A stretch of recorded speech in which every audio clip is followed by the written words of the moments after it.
Hello दोस्तों, कैसे हो आप लोग? Welcome back to the channel live life easy. ये अभी बजे हैं सुबह 6 बजने में 10 मिनट और फ्राइडे का ये शूट है। मैं किचन में आ गई थी 5:30 उठ के अपना फ्रेश वगैरह होके।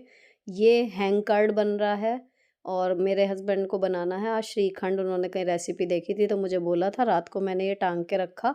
सुबह तक आपका जो है वो कर्ड ऐसा रेडी हो जाएगा। अभी आपको खोल के दिखाती हूँ। इससे पहले जो पीने के लिए पानी है वो मैं स्टील की बोतल में भर के रख लेती हूँ ताकि पूरा दिन बार बार गर्म ना करना पड़े। और जितना तेज़ मुझे पीना होता है ना, उससे थोड़ा सा तेज़ मैं इसमें करके भरती हूँ ताकि थोड़ा बहुत अगर लीक भी हो रहा है, क्योंकि पुरानी हो गई है बोतल, तो ये ठीक ठाक बना रहता है। स्टार्टिंग में एक दो बार मुझे मिला के पीना पड़ेगा।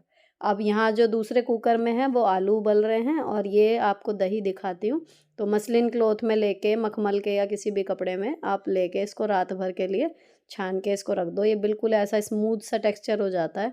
इसका यूज़ आप वेजिटेबल मिला के सैंडविच बनाने में भी कर सकते हो, तो कर्ड सैंडविच बन जाते हैं, टेस्टी लगते हैं।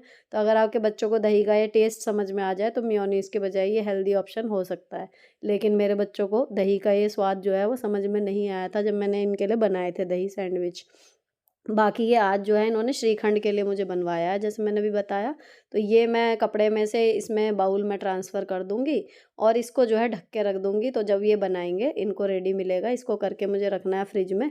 बाकी अभी मैं इसको रख रही हूँ। ये हमारा प्री प्रिपरेशन वाला राउंड चल रहा है किचन का, जो डेली मैं सुबह 5 से 10 मिनट स्टार्टिंग में किचन में लगा देती हूँ। तो कोई चीज़ अगर पहले से कुकर में सीटी लगानी है या फ्रिज में से निकाल के बाहर रखनी है या कोई ऐसी चीज़ है जिसको बाहर रेस्ट करना है, तो वो सब चीज़ें इस टाइम पे हो जाती हैं। अब पानी गर्म हो गया तो मैं अपना सुबह का 1 कप पानी पी रही हूँ और उसके बाद 6:05 में, यानी कि लगभग 10 मिनट में किचन का प्री प्रिपरेशन राउंड जो है वो ख़त्म हो गया। ये जो दही वाला कपड़ा था ये मैंने धो के डाल दिया है हाथ के हाथ और अब मैं स्टार्ट कर रही हूँ क्लीनिंग। तो अभी ये सर्दियाँ हैं तो दिन तो अभी इतनी जल्दी निकलता नहीं है। तो यहाँ मेरा ये वॉशिंग एरिया है, लाइट जला के यहाँ पर मुझे करनी पड़ रही है सफाई। बाकी अंदर तो लाइट जलती है लेकिन बाहर अभी बिल्कुल प्रॉपर अंधेरा है। अभी सूरज नहीं निकला।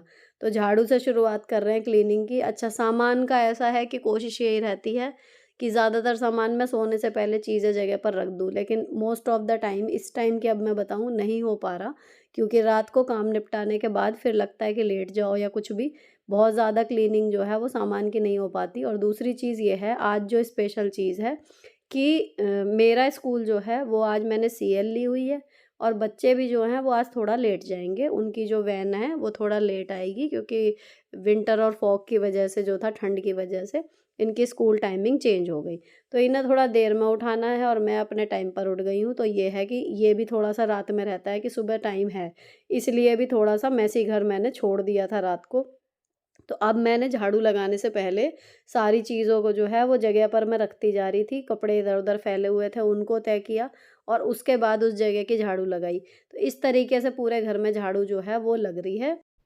और सर्दियाँ मतलब कपड़ों का ढेर हर तरफ। सबसे बड़ा मेस जो है वो हर घर में, आई एम श्योर, यही है कि फ्लोर की क्लीनिंग तो आप एक बार को करके फ्री हो भी जाओगे, लेकिन कपड़े इस टाइम पे मतलब हद से ज़्यादा इधर इधर से उठाओ वहाँ फैल गए और उधर से उठाओ यहाँ फैल गए। और अगर आप जॉब पे हो और 1-2 दिन आपका शेड्यूल डिस्टर्ब हो गया, तब तो क्या ही कहने। तो वो चीज़ मेरे साथ हो जाती है।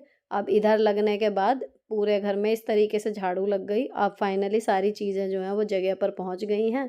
तो दूसरा स्टेप आता है पोछे का। तो आजकल जो है मैं बीच-बीच में प्रेफ़र कर रही हूँ कि थोड़ा-सा हाथ से पोछा जो है वो इस तरीके से बैठ के लगा दूँ। तो उससे जो कोने कई बार मॉप से रह जाते हैं ना, तो अगर वीक में या 10 दिन में भी एक बार इस तरीके से पोछा लग जा रहा है, तो काफ़ी जो है वो क्लीनिंग दिखाई दे रही है। तो मैंने जब ट्राई किया, मतलब लगाया, तो अब क्योंकि मॉप से ही लगा रही थी अब इतने सालों से ही, तो ये वाली पोछे का ये है कि किचन के अलावा और कहीं नंबर ही नहीं आता था। या कभी बाथरूम में किसी दिन जब मैं डीप क्लीनिंग करती थी, तो जब मैं उस दिन लगाती थी हाथ से पोछा रगड़ के, ताकि बेसिन के नीचे-वीचे से भी निकल जाए। तो अब मैंने यहाँ पर ट्राई किया ना, तो कई बार ऐसे कोने जो हैं वो नेग्लेक्टेड से रह जाते हैं मॉप से, तो वहाँ पर अच्छा मतलब मुझे लगा रिज़ल्ट इसका। तो बीच-बीच में मैं अब कभी-कभी जो है हाथ से पोछा लगाना ट्राई कर रही हूँ। पानी में जो है मैंने थोड़ा-सा नमक डाला है इसमें और बाकी डाला है सर्फ़, क्योंकि नमक आपने बहुत जगह पढ़ा होगा वास्तु के हिसाब से भी नेगेटिविटी को दूर करता है। और हल्का-सा अगर आप इसमें सर्फ़ या क्लीनिंग कुछ भी डाल दो ना, तो उसमें सर्फ़ ज़्यादा बढ़िया काम करता है। जो दाग धब्बे हैं उसमें भी, और जो कई बार चिकनाई सी आ जाती है ना कि पोछा लगाने के बाद भी अजीब से निशान से बन जाते हैं। सर्फ़ लगा के आप ट्राई करना, सर्फ़ कोई सा भी डाल के, मतलब डिटर्जेंट कोई सा भी इसमें डाल के हल्का-सा, तो वो मुझे ऐसा लगता था कि झाग छोड़ेगा या फिसलने वाला फ़र्श हो जाएगा, ऐसा कुछ नहीं होता और बहुत बढ़िया से क्लीनिंग हो जाती है। तो आप पोछे के पानी में डिटर्जेंट भी डाल सकते हो, अगर आप फ़िनाइल वगैरह नहीं, उसकी स्मेल आपको पसंद आती, तो आपकी फ़र्श की क्लीनिंग बढ़िया हो जाएगी। तो मैं कई बार जो है मॉप वाले में भी सर्फ़ जो है डिटर्जेंट डाल लिया करती थी कोई सा भी। अब ये जो है जीना वगैरह मैंने सारा जो है पोंछ दिया, ऊपर की लॉबी में भी लगाया है। रीज़न वही है कि सुबह आज टाइम है, थोड़ा ज़्यादा, रोज़ से। तो अब मैं उठी हुई हूँ, रोज़ ऐसा होता भी नहीं है कि मैं इतनी सुबह जल्दी उठी जाऊँ छुट्टी वाले दिन। और दूसरी चीज़ ये है कि सुबह जल्दी उठते हैं तो भागम-भाग स्कूल की रहती है। अब आज ये था कि मैं उठी हुई भी हूँ, मुझे स्कूल जाना नहीं है, बच्चों को भी थोड़ा लेट जाना है। प्रॉपर टाइम था सफाई का, तो मैंने ये मौका मिस नहीं किया और मैंने अच्छे से जो है बढ़िया करके झाड़ू पोछा, सारी चीज़ें ढंग से पोंछ के, बिल्कुल झूला-वूला अच्छे से सफाई हो गई। और उसके बाद मैं चली गई थी नहाने के लिए, बच्चों को भी उठा दिया है। वो चले गए हैं अब बाथरूम में और मैं अपनी स्किन केयर कर रही हूँ। आप सुबह 5-7 मिनट अपनी स्किन के लिए निकाल लो और रात को निकाल लो, इतना ही काफ़ी होता है। आपकी स्किन आपको थैंक यू बोलेगी हमेशा-हमेशा, और ऐसा लगेगा जैसे आप डेली बेसिस पे बहुत कुछ करते हो अपनी स्किन के लिए। तो ये डीआईवाई सीरम है जिसमें ग्लिसरीन, गुलाब जल और विटामिन ई के कैप्सूल मैंने मिला के रखे हुए हैं। तो मैं इसे रखती हूँ बाथरूम में, व्लॉग की वजह से आज बाहर लेके आई हूँ। इसको लगा के हल्की-सी टैपिंग कर ली, और जो भी मैं स्किन केयर प्रोडक्ट लगाती हूँ उसका लेफ्ट ओवर जो है हमेशा मैं इस तरीके से हाथों में मसाज अपने कर लेती हूँ। शायद इसी वजह से जो है आपके हमेशा कमेंट आते हैं ना कि इतना काम करके भी आपके हाथ इतने सॉफ्ट और साफ सुंदर कैसे रहते हैं। तो शायद यही है कि कुछ कुदरती हैं, बनावट होती है हर एक की अपने-अपने हाथों की, तो शायद ऐसे हैं हाथ। और दूसरी चीज़, जो स्किन अच्छी रहती है वो इसीलिए रहती है कि जो भी फेस पे लगता है उसका लेफ्ट ओवर मैं हमेशा हाथों पे मसाज कर लेती हूँ। और उसके बाद लगा रही हूँ मैं अंडर आई क्रीम, आजकल हिमालय वाली चल रही है अंडर आई क्रीम। तो ये करने के बाद सनस्क्रीन मैं कभी बाहर जाऊँगी अगर दोपहर में तो लगाऊँगी, अभी मैंने नहीं लगाई है। इतना काम करने के बाद अभी ये ब्लैंकेट वगैरह पड़े हैं जो बच्चे सो के उठे हैं, तो इसको अभी मैं तय नहीं कर रही हूँ। बाकी मैं जा रही हूँ अब किचन में, ताकि बच्चों का टिफ़िन सही से टाइम से बन जाए। और उससे पहले मुझे करनी है ये 5-7 मिनट की अपनी पूजा। तो अब पहले मंदिर में हल्का सा कपड़ा मार के सफाई कर ली, यहाँ पर शीशा वगैरह साफ़ कर दिया, उसके बाद भगवान जी के पास भी जो फूल वगैरह रहते हैं वो सब हटा दिए, दीपक रिमूव कर दूँगी, उसके बाद फिर जलाएँगे दीपक।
पूजा करने के बाद फिर मैं आ गई थी किचन में। अब मुझे बनाना है फटाफट से टिफ़िन। तो ये आलू बॉयल होने के लिए रखे थे। सबसे पहले इनको ढक्कन खोल के आलूओं को पलटा और उसके बाद इन्हें छील लिया।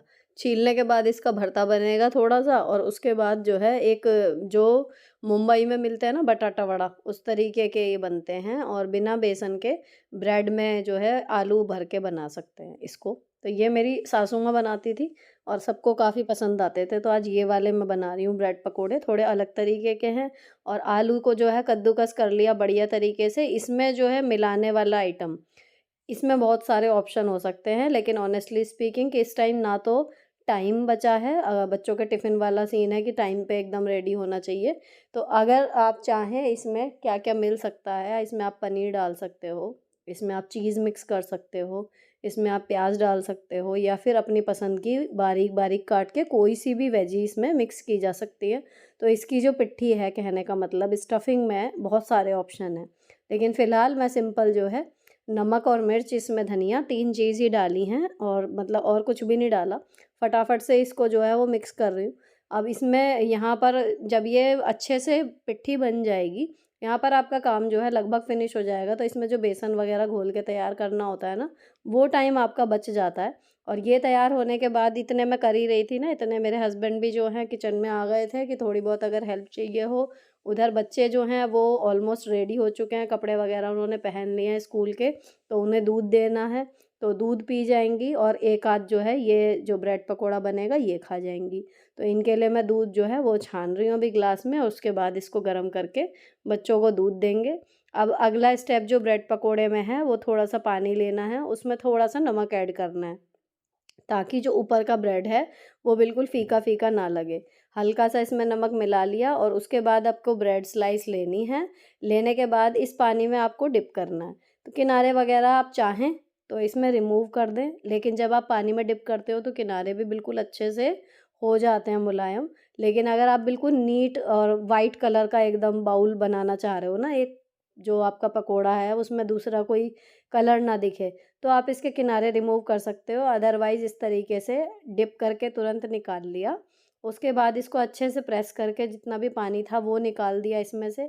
अब इसमें ये आलू की स्टफिंग जो है ये भरेंगे, जितनी आपको सही लगे उतनी। अगर इसमें आप थोड़ी कम भी भरोगे तब भी टेस्टी बनते हैं और खूब ज़्यादा भर के बनानी है तो भी अच्छा लगता है। और उसके बाद दोनों हथेलियों से इसको आप जब प्रेस करके ऐसे करोगे तो ब्रेड स्लाइस जो है वो बिल्कुल आपस में स्टिक होती चली जाएगी, कोई आपको ज़्यादा एफ़र्ट नहीं करने। अब जो मैं दबा रही हूँ, वो इसलिए दबा रही हूँ कि जब जो आपके पहले पानी निकलने से रह भी गया ना ब्रेड में से, इस टाइम पे आपका बिल्कुल निकल जाएगा और इस तरीके से ओवल शेप में आपका ये पकोड़ा बन जाएगा। उसके बाद आपको जैसे पकोड़े डीप फ्राई करते हैं, उस तरीके से इसको तेल में छोड़ देना है। बहुत जल्दी ये जो है फ्राई हो जाते हैं, इनके फ्राई होने में टाइम नहीं लगता, क्योंकि ब्रेड है वो फटाफट से गोल्डन ब्राउन हो जाती है। इसमें ऐसा कुछ नहीं है कि धीमे-धीमे सेकना है या कुछ और। तो ये जो है फ्राई होने का इनमें टाइम बहुत कम है। और अगर आपने स्टफिंग पहले से रेडी करके रखी हुई है, तो ये बहुत ही जल्दी बनने वाली रेसिपी है नाश्ते के लिए। तो अगर मैं सोचूँ कि मुझे सुबह जो है बिल्कुल ही टाइम कम से कम लगाना है, तो मैं स्टफिंग तैयार करके रख लूँ, तो सिर्फ़ मुझे पानी घोलना है, ब्रेड उसमें डाल के स्टफिंग बना के बंद करूँगी और फ्राई करूँगी एंड नाश्ता जो है वो रेडी हो जाएगा। तो ये एक अच्छा ऑप्शन है ब्रेकफ़ास्ट के लिए, अगर आपको कुछ बहुत ही क्विक एक रेसिपी चाहिए। अब इसी तरीके से जब ये मेरे हस्बैंड आ गए थे, तो इन्होंने जो है वो फ्राई करने का ज़िम्मेदारी उठा ली, तो कलछी इनके हाथ में है और बाकी मैं जो हूँ ये बाउल से बना-बना के पकोड़े जो हैं ये इसमें डालती जा रही हूँ। अब ये ऊपर से ना बिल्कुल क्रंची बनते हैं। हल्के से नमक के पानी में ब्रेड गई हुई है ना और सिकने के बाद ऊपर से बिल्कुल क्रंची बनते हैं और अंदर स्टफिंग आपने जो भी मिक्स करके डाला होगा उसी के अकॉर्डिंग ये टेस्ट देंगे। लेकिन क्विक और ईज़ी रेसिपी है जो फटाफट से बन जाती है, प्लस इसमें बहुत सारे वेरिएशन हैं। इवन इसको क्रंच करके थोड़ा-सा प्लेट में और उस पे दही सॉस डाल के मेरे हस्बैंड हमेशा इसको टिक्की की तरह भी खाते हैं, तो 1-2 मैंने शाम के लिए फिर एक्स्ट्रा भी बनाए हैं। अब बच्चे दूध पी रहे हैं, ये वाला नाश्ता कर रहे हैं, इसके बाद जब बस आ जाएगी तो उसके बाद ये लोग चले जाएँगे अपने स्कूल और मैं जो हूँ अब दूसरा काम जो था सारे मैंने ब्रेड पकोड़े जो थे वो बना दिए हैं, तो चाय चढ़ा रही हूँ। चाय चढ़ जाएगी एक तरफ तो उसके बाद जो मेरा एक काम बचा है वो मुझे बच्चों के बाल बनाने हैं। तो बाल बनाने के लिए अब इनके थोड़े से ना बाल मतलब बड़े हो गए हैं, तो चोटी वगैरह बनाने में अभी बच्चों को नीटनेस इतनी नहीं आती है, थोड़ी-सी मेरी हेल्प लगती है। तो मैंने चाय में चीनी, पत्ती, दूध, अदरक और इलायची ये चारों पाँचों चीज़ें डाली और उसके बाद इसको पकने रख दिया।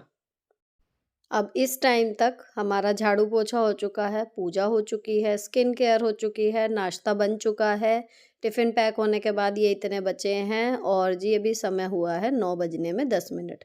बच्चों की वैन आएगी आज 9 बज के 5 मिनट पे, तो अभी 15 मिनट हैं, इतने मैं जा रही हूँ बेडरूम में इनके बाल बनाने। इवन आरोही ने तो 2 चोटी अपनी बना भी ली, बस मैं उसको देखूँगी अगर कुछ कमी लगी, तो फिर मैं उसको ठीक करूँगी, तो इसलिए पहले आराध्या के बना रही हूँ। तो अभी इनके बाल जैसे मैंने अभी बताया ना थोड़े से लंबे हो गए हैं और सर्दी में वो थोड़ी-सी इलेक्ट्रिक सी बन जाती है ना बालों में, वो चीज़ होने लगी है, तो खुले बाल जो हैं वो मैनेज करना मुश्किल होने लगा है। इस वजह से चोटी जो है वो बनाने लगी हैं और अच्छी भी लग रही है, बहुत दिन बाद लुक चेंज हो गया। लगभग 1.5 साल से इतने ही छोटे बाल थे, तो अब अच्छा भी लग रहा है, थोड़ा-सा हेयर स्टाइलिंग का चेंज हो गया। लेकिन बीइंग अ मदर आपका काम थोड़ा-सा बढ़ जाता है कि अगर अभी तक बच्चे अपने बाल अच्छे से खुद बना पा रहे थे, अभी थोड़ी-सी आपकी हेल्प लगेगी। तो बना लेती हैं सर्वाइवल वाला, मतलब आरोही तो मैं कह सकती हूँ कि बना ही लेती है। लेकिन चोटी वगैरह बनाने में अभी आराध्या का भी हाथ नहीं आ रहा और आरोही चोटी में भी नीटनेस नहीं आ रही। ख़ैर इसी बहाने थोड़ा-सा सुबह जो है बच्चों के मेरा हाथ लग जाता है, तो मुझे एक सही बताऊँ तो अच्छा फ़ील हो रहा है। क्योंकि जैसे-जैसे बच्चे सेल्फ डिपेंडेंट होते जाते हैं ना, वो सारे काम अपने खुद करने लगते हैं। तो कहीं न कहीं आप अपने कामों में लगे हुए रहते हैं, वो अपने कामों में लगे हुए रहते हैं। तो साथ में जो करना है वो ले दे के पढ़ाई का ही मतलब हमारा टाइम बचता है कि जब मैं इनके साथ बैठ के पढ़ाई इन्हें कराती हूँ। तो मुझे सही बताऊँ तो अच्छा लग रहा है इनके बाल बनाना आजकल कि चाहे कैसे भी टाइम निकालो लेकिन निकाल ही रही हूँ, तो अच्छा लग रहा है। अब इनके बाल बनाने के बाद फिर ये जा रही हैं, अब इनकी वैन आ गई और उधर किचन में जो चाय चढ़ा के आई थी वो भी पक गई है, तो मेरे हस्बैंड जो है चाय वगैरह छान रहे हैं। उसके बाद हम लोगों ने 10 मिनट में लगभग कर लिया नाश्ता। ये 2 बचे हैं, शाम को ये टिक्की की फॉर्म में इन्हें खाएँगे और अब 9 बज के 20 मिनट पे जो अगला काम है किचन का भी फ़िलहाल ब्रेकफ़ास्ट का काम निपटा के अब मैं किचन से आ रही हूँ बाहर। जो अगला काम है वो है लॉन्ड्री और ये कहना चाहिए ऑलमोस्ट वीकली लॉन्ड्री है। हाथ वाले सारे कपड़े अंडरवियर वगैरह और मोजे वगैरह वो सब पड़े हुए हैं। और जो केवल ईज़ी में धुलने हैं या सेफ वॉश में वो अलग हैं सारे। मेरे जो कुर्तियाँ वूलन कुर्ती मैं स्कूल पहन के जाती हूँ या बच्चों के 1-2 इस तरीके के और स्वेटशर्ट वगैरह हैं जिनके हाथ में मुझे मतलब बाजू घिसनी पड़ती हैं, है ना? तो वो सारे कपड़े ये सब हैं, तो पूरी लॉन्ड्री बास्केट भरी हुई है। कहने का मतलब ये लॉन्ड्री 1 या 2 दिन की नहीं है, पिछले 4-5 दिनों की है और मैंने जो है इनकी बेसिक ज़रूरी जो यूनिफ़ॉर्म वगैरह है वो मैं सब धो के चली गई थी। दीदी के यहाँ जब गई थी, तो वो जो संडे में धोती हूँ वो रह गए थे और फिर 3-4 दिन के और जमा हो गए। तो कुल मिला के कपड़े जो हैं वो इतने हैं कि लगभग मुझे टाइम लगने वाला है वीकली लॉन्ड्री जितना। तो अभी जो मैं कर रही हूँ वो फ़िलहाल सारे कपड़े अकॉर्डिंगली इनके छाँट के अलग-अलग बस कर रही हूँ कि कौन से मुझे हाथ से धोने हैं, कौन से डायरेक्ट मशीन में जाएँगे और कौन से विंटर वाले डिटर्जेंट में धुलेंगे। लेकिन अगर आप हर दूसरे दिन कपड़े धोते हो अल्टरनेटिव डे पे या रोज़ धोते हो तो ऑब्वियसली आपका ये टाइम जो है वो कम लगेगा आपकी मशीन के अकॉर्डिंग। तो ये मैं जो शेड्यूल आज आपके साथ शेयर कर रही हूँ वो इस तरीके का है कि मतलब मान लीजिए आप काम थोड़ा धीरे करते हो स्पीड वाइज़ या फिर आपका काम थोड़ा-सा पाइल अप हो गया है तो भी आप एक दिन में अपने सारे अटके हुए काम अगर पूरा करना चाहो तो किस-किस तरीके से आप एक प्लानिंग के साथ काम कर पाओगे। ये थोड़ा-सा आइडिया आपको मैं देने की इस वाले व्लॉग में कोशिश कर रही हूँ।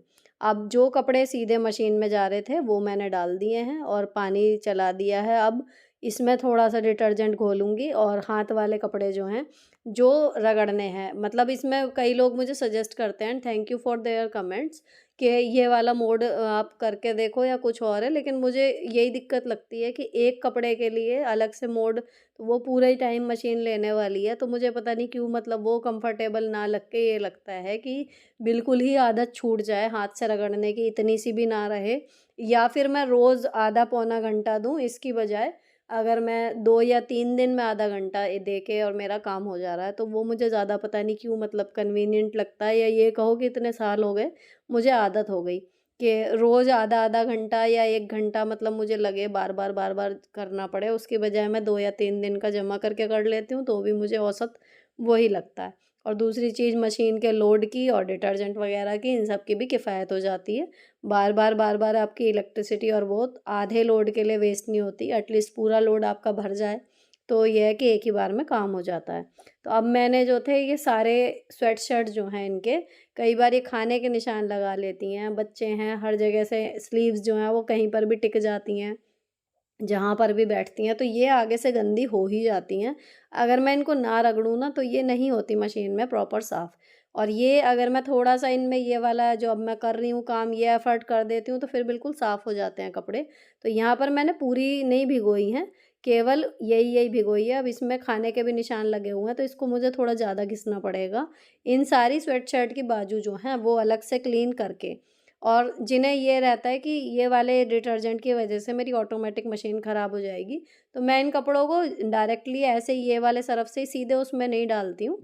इनको जितनी-जितनी भिगोई है ना, इनको साफ़ पानी में डिप करके और उसके बाद फिर मैं उसमें डालती हूँ मशीन में। सेम प्रोसीजर अंडरवियर और अगर सॉक्स वगैरह हैं उनके साथ भी रहता है। गंदे रहते हैं तो उनको मैं पहले हाथ से जो है उनकी गंदगी निकाल लेती हूँ। जैसे ये मोजे हैं तो ये अच्छे से मैंने घिस लिए हैं। उसके बाद इन्हें ये है कि या तो इतने हो जाते हैं ये कपड़े कि मैं अलग से ड्रायर कर दूँ, इनमें चला दूँ ड्रायर मशीन का, तो मैं इन्हें अलग धोती हूँ। और अगर मेरे कपड़े ये वाले कम हैं, जैसे आज 4-5 जोड़ी मोजे हैं, तो इनको मैं पहले सर्फ़ से बाहर अच्छे से धो लिया, उसके बाद एक बार साफ़ पानी से निकाल के फिर मशीन में डाल देती हूँ, तो एक बार दोबारा वो डिटर्जेंट में गर्म पानी में भी धुल जाते हैं, अच्छे से क्लीन हो जाते हैं, प्लस साथ के साथ ही उसमें ड्राई हो जाते हैं, तो मुझे अलग से एक राउंड ड्रायर का नहीं लगाना पड़ता। लेकिन अगर अंडरवियर हैं, सॉक्स हैं या जो चीज़ें मैंने हाथ से धोई हैं, वो ज़्यादा होती हैं, तो फिर मैं उसमें दोबारा अननेसेसरी नहीं धोती हूँ, सीधे फिर केवल ड्राई कर देती हूँ उसमें मशीन में। तो डिपेंड करता है कि कपड़े एक्चुअल में हैं कितने। अब आज थोड़े ही थे तो मैंने सारे जो हैं सरफ़ में रगड़े, अंडरवियर, मोजे और ये सब चीज़ें, उसके बाद उनको एक बार साफ़ पानी में धो के और फिर मशीन में डाल दिए वो सारे। अब एक साथ जो हैं वो सारे जो हैं धुल जाएँगे और अब मुझे ये डर भी नहीं है कि इनके बैक्टीरियाज़ और दूसरे कपड़ों में जाएँगे, क्योंकि वो ऑलरेडी एक बार धुले हुए हैं। अब ये वाले जो सारे हैं, ये सारे वूलन डिटर्जेंट में धुलने वाले हैं। अब मैंने जो है पानी ले लिया बाहर डालने के लिए, क्योंकि सुबह जब सफाई की थी ना, तो बिल्कुल अंधेरा हो रहा था और पहले तो मैं एसी वाला पानी डाल देती थी, अब सर्दियों में वो तो आता नहीं है, अलग से ही भर के डालना है, तो थोड़ा उजाला हो गया तो मैंने डाल दिया। सुबह ये काम मेरा रह गया था। अब मैं आई हूँ वापस किचन में, तो मुझे देखो अब हुए हैं 10:05। तो 9:20 पे मैं गई थी लॉन्ड्री में और लगभग 45 मिनट मुझे लग गए, क्योंकि हाथ के कपड़े काफ़ी सारे थे। अब ये निपटने के बाद मैं किचन में जो हूँ लंच की तैयारी कर रही हूँ। उससे पहले मैं जो बर्तन का टोकरा है रात का, वो पूरी तरीके से सुबह खाली नहीं हो पाया था। सबसे पहले उसको खाली कर रही हूँ, सारे बर्तन जगह पर रख दूँगी और सुबह के भी जो एक्स्ट्रा बर्तन इधर-उधर होंगे स्लैब पे, वो हटा दिए। अब मैं कर रही हूँ लंच की प्रिपरेशन। और एक और जो बड़ा काम मुझे करना है अलग सा, वो है मुझे आज मलाई से घी बनाना है, तो वो मैंने निकाल के भगोने में फ्रिज से बाहर निकाल दी है मलाई, ताकि इसका थोड़ा-सा टेम्परेचर नॉर्मल हो जाए। और लंच में बनेगी पनीर की सब्ज़ी, उसके लिए ग्रेवी बनाने के लिए मैंने ले लिए हैं टमाटर, प्याज़, अदरक और लहसुन। इनको मैं मिक्सी के जार में डाल रही हूँ थोड़ा काट के, और फिर इनको एक साथ ही मैं पीस दूँगी। अब कई बार इनमें भी वो आता है कि प्याज़ और टमाटर आप अलग-अलग करके देखो, तो ज़्यादा अच्छा स्वाद आता है। ऑब्वियसली आता होगा, अगर कमेंट कर रहा है कोई तो ऑब्वियसली अपना एक्सपीरियंस ही सब शेयर करते हैं। आई रिस्पेक्ट दैट, लेकिन मैंने करके देखा था और मुझे उसमें कुछ ख़ास इतना भी डिफ़रेंस नज़र नहीं आया कि मैं उसके लिए अलग से एफ़र्ट डालूँ। थोड़ा-सा मसाला बनता है, थोड़ी-सी सब्ज़ी बनती है, तो आप ये भी ट्राई करके देखना जैसे मैं बना रही हूँ। बिल्कुल परफ़ेक्ट टेस्ट आ जाएगा सब्ज़ी की, आपकी जो खाएगा तारीफ़ करके जाएगा। प्याज़, टमाटर आप ले लो एक ही बार में। प्याज़ थोड़ी कम रखनी है, टमाटर थोड़ा ज़्यादा रखने हैं, लहसुन, अदरक डाल लो इसमें। सारी चीज़ें एक साथ पीस दो, आप बना के देखना, क्विक और टेस्ट में इतना कॉम्प्रोमाइज़ कुछ नहीं है कि आपको लगे कि अच्छी नहीं बनी, है ना? एक चीज़ अगर ये आती है कि अगर एफ़र्ट कम होने की कीमत आपको स्वाद से चुकानी पड़े, तो आपको नहीं करने चाहिए एफ़र्ट कम, थोड़ा-सा एफ़र्ट डाल लो ताकि चीज़ आपकी खाई जाए। थोड़ी-सी मेहनत बचाने के चक्कर में अगर हमारी चीज़ ही अच्छी ना बने, तो मैं सजेस्ट यही करती हूँ कि मेहनत कर लेनी चाहिए। लेकिन अगर अननेसेसरी कोई स्टेप हम ले रहे हैं और उसको स्किप कर भी दिया और तब भी हमारा टेस्ट अच्छा आ रहा है, तो फिर मैं छोड़ देती हूँ उस स्टेप को। तो अब मैंने ये सारी चीज़ें जो हैं एक साथ पीस ली। पीसने के बाद बिल्कुल बढ़िया स्मूथ सा एक पेस्ट बन जाएगा। मिक्सर ग्राइंडर जो है वो मैं रख दूँगी उठाकर। और अब ये मसाला रेडी होने के बाद हमें पनीर जो है वो बस काटना है। तो ये सब्ज़ी भी अगेन बहुत ही टेस्टी और क्विक वाली रेसिपी है। अगर आपके यहाँ गेस्ट कोई आ जाए अचानक और आपको 20 मिनट में भी खाना बनाना हो ना, तो ये आपकी सब्ज़ी 20 मिनट में भी बिल्कुल बढ़िया बन जाएगी और ऐसा भी नहीं लगेगा कि कुछ स्पेशल हमारे लिए बनाया नहीं। तो ये आपने ये पीस के रख ली, और खड़े मसालों में दालचीनी, लौंग, जीरा और ये एक बड़ी इलायची मैंने हल्की-सी कूट के डाली है इसमें। और उसके बाद ये जो चारों चीज़ें हमने पीसी थी ना, ये छोड़ देंगे तेल में। ये भुनेगी हल्की-सी 1-2 मिनट। अब इसमें ऐड करेंगे मसाले। मसाले वो ही जाने वाले हैं जो मैं रेगुलर सब्ज़ी में डालती हूँ। मेन टेस्ट किचन किंग से आता है, अगर आप अभी तक ट्राई नहीं करते तो करके देखना। कई सारे खड़े मसाले ना भी डालो, लेकिन अगर आपने 1 से डेढ़ चम्मच किचन किंग डाल दिया ना, सब्ज़ी का फ्लेवर एकदम बदल जाता है। तो इसमें हल्दी, नमक, मिर्च और धनिया, इसके अलावा किचन किंग, ये चारों चीज़ें आपकी गईं और उसके बाद मसाला आपको भूनना है। थोड़ी देर ये भुनेगा जब तक ये तेल ना छोड़ दे, और उतनी देर हम क्या करेंगे, जो पनीर हमने काटना है ना वो काट के रख लेंगे, ताकि पनीर की इतने डाइसेस रेडी होंगी और उधर मसाला आपका भुनता रहेगा, तो किचन में आपका काम की जो कंटिन्यूटी है वो टूटेगी नहीं। तो यहाँ पर पनीर की शेप आप अपने अकॉर्डिंग काटो, ट्रायंगल पसंद है ट्रायंगल काट लो, रेक्टेंगल पसंद है छोटे बड़े जो आपका बच्चे आपके पसंद करते हों उसके अकॉर्डिंग आप काट लो। आपका पनीर जो है वो जितना फ्रेश होगा सब्ज़ी उतनी बढ़िया बनेगी, और इसको यम्मी करना हो आप पनीर को फ्राई कर सकते हो। लेकिन हमारे यहाँ जो है वो जूसी सा ऐसे ही सबको पसंद है, तो मैं नहीं पड़ती। अगेन वही वाली बात है कि अगर कोई स्टेप मिस करने से आपके टेस्ट पे फ़र्क नहीं पड़ रहा सब्ज़ी के, तो मिस कर देना चाहिए।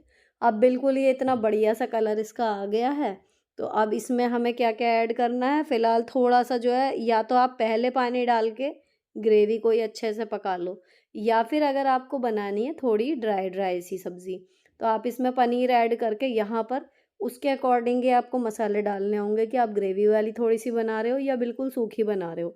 तो जो मैं बच्चों के टिफ़िन के लिए बनाती हूँ, वो जो पानी डालने से पहले की स्टेज थी ना, पनीर वहाँ पे लाके मैं रोक देती हूँ।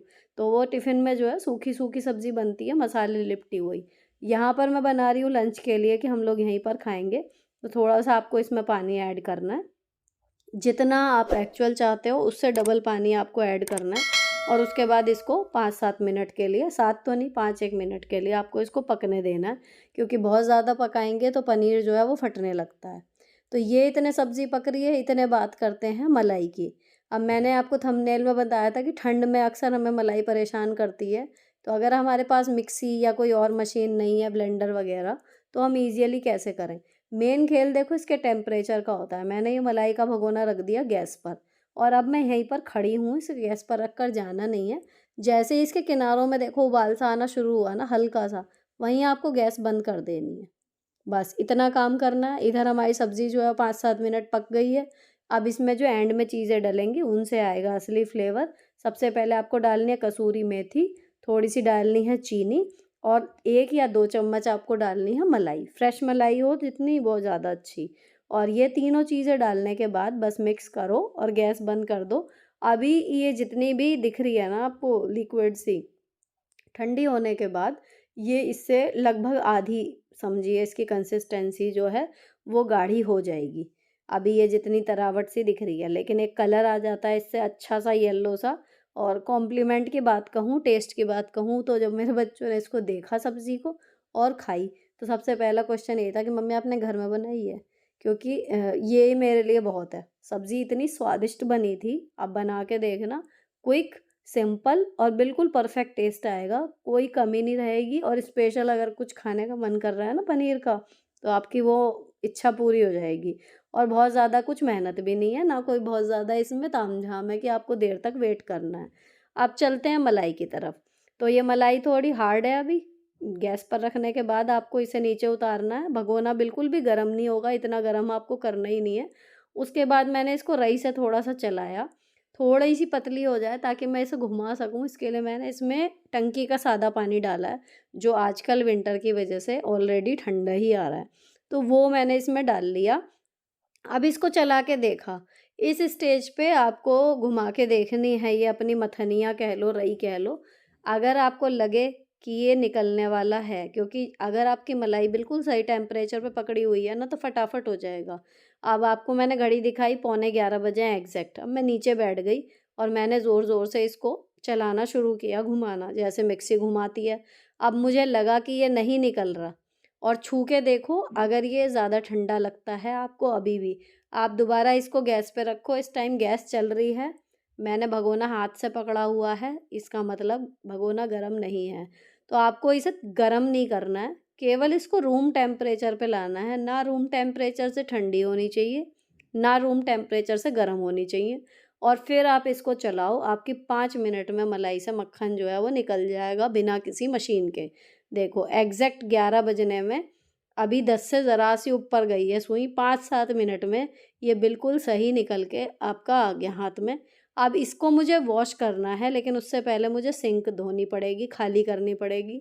तो सिंक के साथ मैं आपको बताती हूँ गीज़र का। जो किचन में गीज़र लगवाया है कि उस पे एक कमेंट आया था कि पानी कैसे एडजस्ट करते हो? यहाँ पर ये 2 नल लगे हुए हैं, है ना? तो जो आपके बहुत ज़्यादा चिकने बर्तन हैं, जैसे अभी मलाई के हैं, उसके लिए मैंने खाली गीज़र का पॉइंट खोला और उसमें काफ़ी तेज़ पानी आता है। तो कढ़ाई है या मलाई के बर्तन है या घी पकेगा उसकी कढ़ाई है, उसके लिए तो आपको करना पड़ेगा तेज़ वाला पानी, आप यूज़ कर लो लेकिन आप इसमें हाथ नहीं लगा सकते, इस टाइम काफ़ी तेज़ पानी आता है। अब बात करते हैं जो रनिंग वाटर में बर्तन वगैरह धोने हैं, वो कैसे करने हैं? तो ये वाला गर्म पानी का है और ये वाला ठंडे का है। अब इसमें से आप दोनों को ना सेम उस पे खोल लो। तो अगर आपका गीज़र उस टाइम फुल ऑन हुआ हुआ है तो आपका ये बिल्कुल नॉर्मल पानी आएगा, ना ठंडा ना गर्म, इससे आप अपना काम करते रहो। और दूसरी चीज़ ये है कि इस वाले गीज़र में हमारे 3 लीटर पानी की इसमें ड्यूरेशन इसके अंदर है कि ये होल्ड कर सकता है 3 लीटर पानी को। कैपेसिटी कहना चाहिए, ड्यूरेशन नहीं। तो अगर आपका ये है कि एक आध बर्तन कुछ रह गया है या 3 लीटर पानी इसमें आप पूरा गर्म जब रहेगा, तो वो गर्म रहेगा, उसके बाद वो ठंडा होना शुरू होता है, जब इसकी पावर आप बंद कर दोगे उसके बाद भी, है ना? तो जब आपका ये रनिंग में चलता है तो आप ये दोनों नल एक से ही जितना गर्म खोला हुआ है उतना ही ठंडा खोल लो, तो बिल्कुल सही पानी आपका आएगा।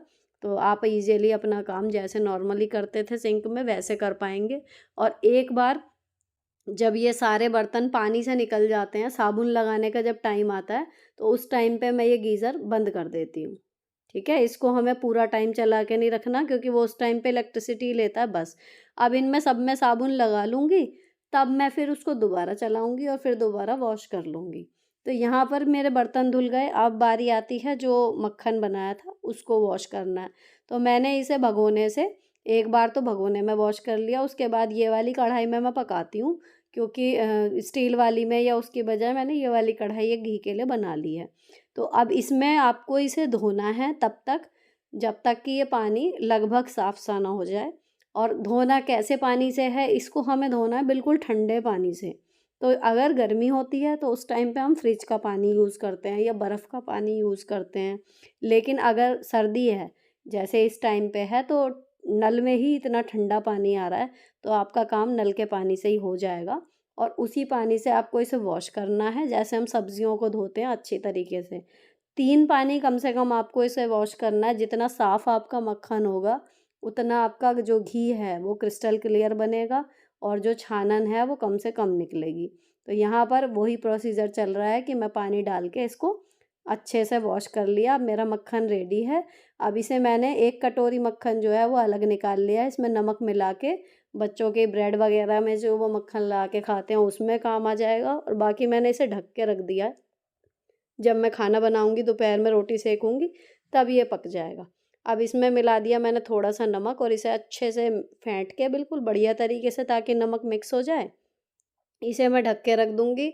फ्रिज में नहीं रखूँगी ताकि हार्ड ना हो, तो बच्चे स्कूल से आएँगे तो ये कल तक ही जो है वो ख़त्म हो जाएगा, बाहर ही रह जाएगा। इतना है, तो अभी ये आपका मक्खन आप चाहें तो मैंने एक बार जो है मैं पहले जब गर्मियों में बनाती हूँ, तो मैं इसको आइस ट्रे में जमा देती हूँ और ये फ्रिज में रहता है। तो एक बार में 1 क्यूब निकाल के आप कभी भी यूज़ कर लो। अब बज गए हैं 11:30 और आखिरी काम जो बचा है वो ये मलाई के बर्तन धोने का रह गया है। और दूसरी चीज़ जो सुबह मैंने वो बनाई थी पकौड़ियाँ ब्रेड की, उसका जो एक्सेस ऑयल था वो मैं डब्बे में करके रख देती हूँ। अब ये ठंडा हो गया है, तो इसको मैं ऑयल डिस्पेंसर में जो है ट्रांसफ़र कर रही हूँ। ये मैंने मीशो से ही मँगाया था और ये कीप जो है वो इसी के साथ आई थी, फ़ोल्डेबल कीप है, अच्छे से रख दी जाती है। तो अब ये कीप भी धुलेगी ना तो ये खाली हो जाएगा बर्तन। तो अब मैंने जो है कीप भी उसके साथ ही रख ली, अब मैं सारे बर्तन जो हैं बस धो दूँगी। तो यहाँ पर आकर मेरा ऑलमोस्ट काम ख़त्म हो जाएगा। और कीप धोने के बाद में मेरा जो लोड वहाँ पर लगा हुआ है कपड़ों का, उसका भी अलार्म बज जाएगा, तो वो एक लोड मैं फैला के आऊँगी और दूसरा वूलन वाला जो है, वो मुझे डालना है। तो ये मेरा सुबह के रूटीन का आखिरी काम रहेगा और अब मुझे उठना होगा उसके बाद अपना 1 बजे करीब जब मैं रोटियाँ सेकूँगी। तो यहाँ पर मैंने पहले ये सारे बर्तन जो हैं वो तेज़ पानी से गरम से पहले उनसे निकाले और उसके बाद फिर इनमें लगाऊँगी साबुन वगैरह।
सारे बर्तन अब धुल गए हैं तो अब एंड में साफ करनी है सिंक। सिंक का यही रूल है, चाहे दिन में 20 बार बर्तन मजे या एक बार, लेकिन सिंक को ज़रूर वॉश करके रखिए तो आपकी सिंक सालों साल बनी रहेगी एकदम नई और चमकदार। और कभी कभी बीच में इसे विनेगर वाले सोल्यूशन से साफ कर दीजिए तो बिल्कुल बढ़िया चमचमाती सिंक आपकी हमेशा रहेगी और आपको कॉम्प्लीमेंट दिलवाएगी।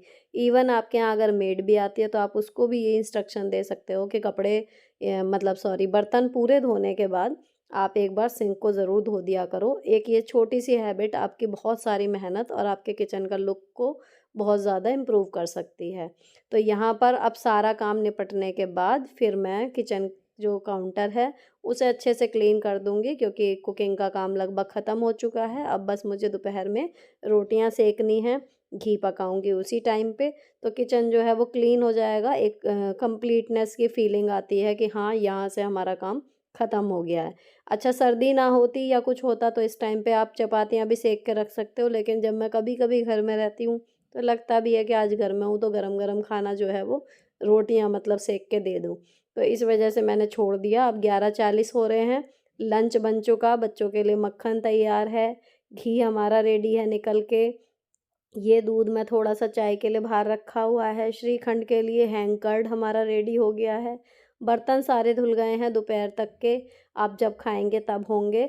तो किचन की मैंने लाइट ऑफ़ कर दी है और अब मैं जा रही हूँ इधर की तरफ दूसरे काम में, जो लोड लगाया था वो सुखा के आऊँगी। और ये जब सब नहाए हैं, ये तौलिया भी यहाँ पर पड़ी हुई हैं। तो अब मैं ये वाले जितने कपड़े हैं, ये सारे वूल डिटर्जेंट वाले हैं, तो मैंने सेफ वॉश लिया हुआ है। कभी ईज़ी आता है, कभी सेफ वॉश आता है, इन दोनों में से एक मैं यूज़ करती हूँ। तो ये सारे कपड़े जो हैं मैंने मशीन में डाल दिए और इतना काम करने के बाद मेरा लॉन्ड्री का लोड जो है वो ख़त्म हो जाएगा। इसमें मुझे हाथ से कुछ नहीं करना, मेन मेहनत जो मुझे लगती है वो यही है कि जब तक हाथ के कपड़े मेरे बचे हुए होते हैं तब तक के लिए। अब इन कपड़ों को सुखा के सारा मेरा आपका काम ख़त्म। तो ये जो आपने पूरे व्लॉग में देखा, ये सारे अटके हुए काम थे। लेकिन अगर आप बीइंग अ हाउसवाइफ़ अपने को देखें या मैं देखूँ, तो जब हम डेली का काम डेली निपटा रहे हैं, कपड़ों का या इस तरीके का या मलाई का जो एक्स्ट्रा काम है वो नहीं है, तो आपका जो डेली का काम है वो ईज़िली अगर आप इस तरीके से करोगे, तो 10 बजे तक आपका काम निपट जाएगा। क्योंकि आप लंच जो है वो अर्ली मॉर्निंग ब्रेकफास्ट के बाद ही अपना जब मौका लगे तभी बना लो, सब्ज़ी बनी रहती है तो रोटी चावल वगैरह में इतनी देर नहीं लगती। अब ये सारे कपड़े जो हैं ये धुल गए, तो इस बार का संडे मेरा बिल्कुल फ्री रहने वाला है, क्योंकि फ्राइडे में ही सारा काम ऑलमोस्ट निपट गया है। तो संडे में थोड़े बहुत कपड़े रहेंगे वो मैं धो दूँगी, या फिर बच्चों की विंटर ब्रेक पड़ जाएँगी तो उनकी यूनिफ़ॉर्म वगैरह धो के मैं अंदर रख दूँगी। तो ये सब काम निपटाने के बाद अब चलते हैं नीचे। अब मुझे लग रही है भूख दोबारा से, क्योंकि लगभग जो है अलार्म बज रहा है नीचे, मैंने लगाया हुआ है स्कूल में जब लंच ब्रेक होता है उसका अलार्म। तो टाइम अब बज रहे हैं 11:57 और ये हो गए 58। तो इस टाइम पे ना मैं अलार्म लगा के रखती हूँ कि कई बार मैं बच्चों के साथ इतनी बिजी हो जाती हूँ, पता ही नहीं चलता कब रेसेस का टाइम हो गया। तो भूख लग रही है, तो मैंने ये जो हरीरा बनाया था ये लास्ट बचा हुआ है आज। और ये मतलब बढ़िया काम किया यार, बनाया हुआ तब से अब तक चल गया और बढ़िया। हम लोग, मैं और मेरे हस्बैंड जो हैं, वो रोज़ सुबह नाश्ते के टाइम पे इसको 2-3 चम्मच इतना ही माइक्रोवेव में गरम करके और फिर हम इसको खा के जाते हैं। तो ये बढ़िया काम कर रहा है। अब आज ये ख़त्म हो जाएगा तो इसके बाद कुछ और बनाऊँगी, लेकिन सर्दियों में ये चीज़ बढ़िया रही। लिक्विड नहीं बना लेकिन बढ़िया रहा, ड्राई फ्रूट सारे स्वादिष्ट मतलब बना। और एनर्जी तो रही जो बात है, ऐसा नहीं है कि खा के कुछ पता ही नहीं चला। इसकी रेसिपी आपको देखनी हो तो अभी रिसेंटली पिछले 2 व्लॉग में ही देखना आप, उसको में आपको मिल जाएगी। और इसके साथ मैंने चढ़ा दी चाय, क्योंकि मैं वहाँ पर चाय पीती हूँ तो मुझे इस टाइम पे चाय की हुड़क सी लगती है कि चाय पीनी है। इतने चाय पक रही है, इतने में यहीं पर हरीरा जो है वो अपना खाना शुरू कर दिया है। यहाँ पर अब आपका काम देखो निपट गया, 12 बजे हैं। अब आप हल्का-सा चाय नाश्ता जो भी आपको करना है करो, रेस्ट करना है वो करो, कुछ क्रिएटिव करना है वो करो। वैसे तो अगर आप सुबह से 6 बजे से 12 बजे तक लगातार काम करोगे, तो बॉडी नीड रेस्ट।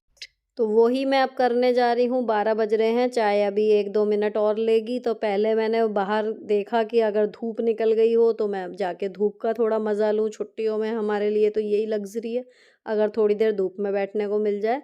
क्योंकि रोशनी सी तो लग रही थी, लेकिन फिर मैंने दरवाज़ा खोल के देखा तो धूप नहीं थी।